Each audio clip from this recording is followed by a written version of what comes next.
नशे की मंडी में कानून का मखौल, गांव-गांव में खुलेआम बिक रही मौत, एक लाइसेंस से दर्जनों गांवों में शराबखोरी, माफियाओं के आगे नतमस्तक प्रशासन। जलालाबाद, शाहजहांपुर जनपद के ग्रामीण क्षेत्रों में अवैध शराब का कारोबार बेलगाम होता जा रहा है। आबकारी विभाग की निष्क्रियता और हल्का पुलिसकर्मियों की सुस्ती के चलते शराब माफियाओं के हौसले इतने बुलंद हैं कि 18 मुकदमों में नामजद आरोपी दुमकापुर निवासी मोनू खुलेआम सड्डी किनारे खोखे पर देशी व कच्ची शराब बेच रहा है। ग्रामीणों के अनुसार उसके साथ उसका भाई भी इस धंधे में बराबर का साझेदार है। स्थानीय ग्रामीणों का कहना है कि हल्के में तैनात सिपाही गांव में आते तो जरूर हैं, मगर इस अवैध कारोबार की ओर ध्यान नहीं देते। नतीजा यह है कि गांव के कई स्थानों पर खोखों पर शराब बिक रही है और माफियाओं ने एक संगठित नेटवर्क बना लिया है। सवाल यह है कि जिस आरोपी के खिलाफ गैंगस्टर ऑफ गुंडा एक्ट की कार्यवाही कर उसे जिले से बाहर भेजा जाना चाहिए था, वह प्रशासन को ठेंगा दिखाकर खुलेआम अपना कारोबार कैसे चला रहा है।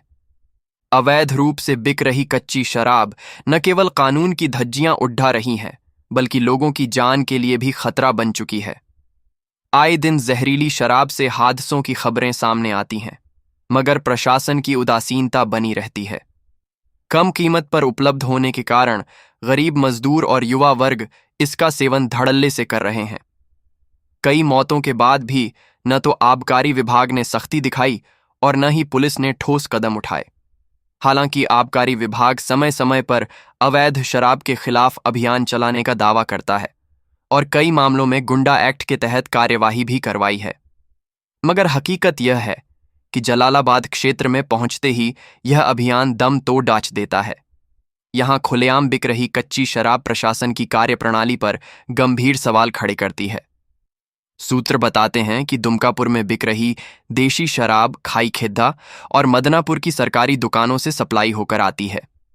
माफियाओं ने सिर्फ एक लाइसेंस के नाम पर दर्जनों गांवों में खोखों पर शराब रखवाकर बिक्री का बड़ा जाल फैला रखा है।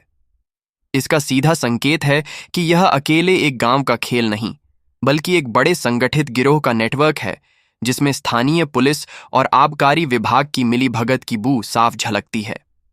जहां एक ओर सरकार नशामुक्त समाज की बात करती है, वहीं दूसरी ओर गांवों में जहरीली और अवैध शराब की बिक्री आम हो चुकी है। गरीब और मजदूर वर्ग की जिंदगी दांव पर है, मगर प्रशासन के कानों पर जूं तक नहीं रेंग रही। अब देखना यह है कि कब और किस स्तर पर इस अवैध कारोबार पर लगाम कसने के लिए ठोस कार्यवाही की जाती है। आप देख रहे हैं PK24 न्यूज़ शाहजहांपुर। खबर अच्छी लगे तो चैनल को सब्सक्राइब, लाइक, शेयर करें। खबर को ज्यादा से ज्यादा शेयर करें। शाहजहांपुर से पंकज यादव की खास रिपोर्ट।